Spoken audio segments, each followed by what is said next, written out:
So, Darren, I want to start with you. How much can you relate to what we just heard from Darlene? Yeah, I think that's really important because a lot of people, what they think is accessible isn't really accessible.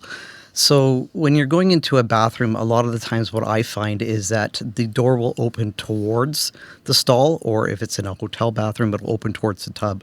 And it doesn't allow you actually enough room to get into the bathroom and actually close the door. I was up north recently and was supposed to be in a accessible bathroom, and I had to transfer from my chair to the toilet and the toilet to the tub and then reverse. So it was 6 transfers just to go and have a shower. So it is a problem. It must be exhausting too, I imagine. It can get tiring, yes. Mm-hmm. I know we in the first person piece by Alex Lytwyn, there's all these other aspects that people might not even think about too. So Alex Lytwyn, he wrote that, in his case, it's more complicated because he has a support person who's female. So they need to use a woman's washroom, and the stall door sometimes has to remain open because it can't fit all of them in it. And he says, it leaves him, and as I quote this here, full of embarrassment and without dignity. So what's your reaction to that, Darren? I can sympathize with Alex on that one too, just because there's been times when either the bathroom's occupied or the stall's just too small, so I go searching for another bathroom somewhere within the vicinity. Sometimes it's a family bathroom, sometimes it's a female washroom, but it can be hard to find something that fits, particularly somebody with a support person, because that's fitting 2 people in a small stall, which is really difficult. Lindsay, I want to turn to you. So Manitoba Possible, you're all about breaking down barriers like this one. But I'm so curious, what is it that, gets lost in translation when people design accessible washrooms that don't actually end up being accessible? Yeah, thanks for that, Corey. I think number one, it's not talking to people that are going to use them, right? So that really is the place to start, is actually talking to disabled Manitobans with disabilities who are going to use these spaces and get firsthand expert consultation on what is actually accessible. The other challenge is that there isn't really a standardization. So we are lacking legislation that really clearly articulates what an accessible washroom should look like, what it should include. So there's room for improvement there for sure. And I mean, what about you, Darren? Like, what do you think, needs to change the most?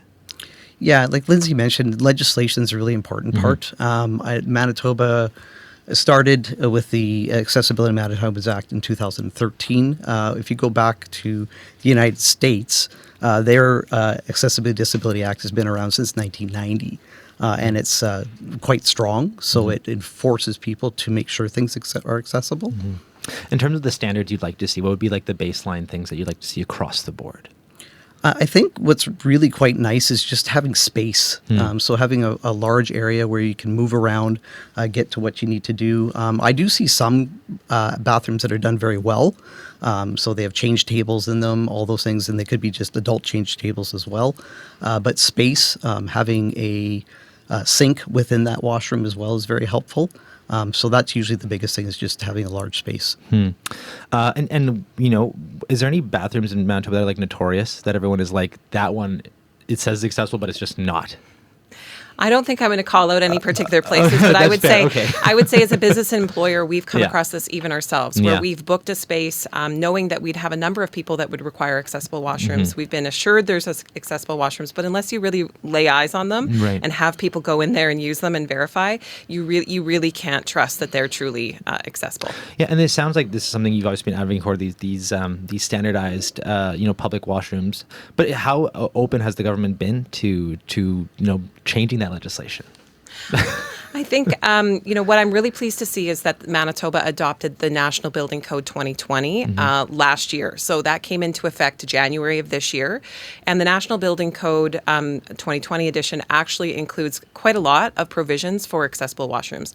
The challenge with that is that is for new builds, and that's for significant renovations.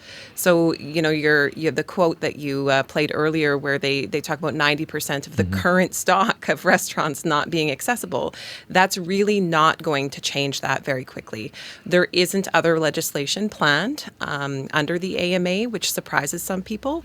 There will not be legislation that covers the built environment. There's advocacy efforts such as groups like Barrier Free Manitoba that are pushing to return to that built environment standard. But as it stands now, that will be designated to the building code, which will not have an impact on the vast majority of spaces currently inaccessible. And as it turns out, actually, we have the Manitoba Premier, Wab Kinew, on the show on Friday. I know the NDP just passed a year in office. So what do you want him to know about, these ongoing challenges? Anything, improved for your life and mobility in the last 12 months, Darren? Yeah, I think it's really important that there's quite a few changes that really need to be done, not just in Manitoba, but across Canada, I think. And we just want the Premier to understand that people with disabilities deserve the same rights as everybody else does. I also know, actually, I'll just say this as a young dad, I found accessible washrooms also very handy for myself. Accessible washrooms with change tables, with a place to put a stroller in and stuff. How much is that kind of universal design argument helpful when it comes to advocating for this?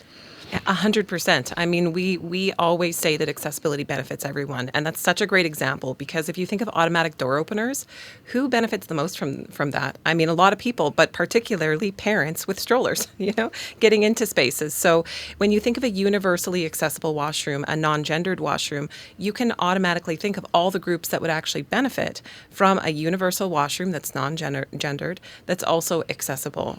People with helpers, people with larger power wheelchairs, people who are non-binary. There's a lot of benefit when we look to include everybody. Well, Lindsay, Darren, thank you so much for joining us this morning, and all the best. Thank you very much. Lindsay Cook is the CEO of Manitoba Possible. Darren Luke is the trainer, Community Education and Support Services of Manitoba Possible. And thank you both for joining me this morning. And for more on this story, you can read Alex Lytwyn's first person. Just go to our website, cbc.ca/Manitoba.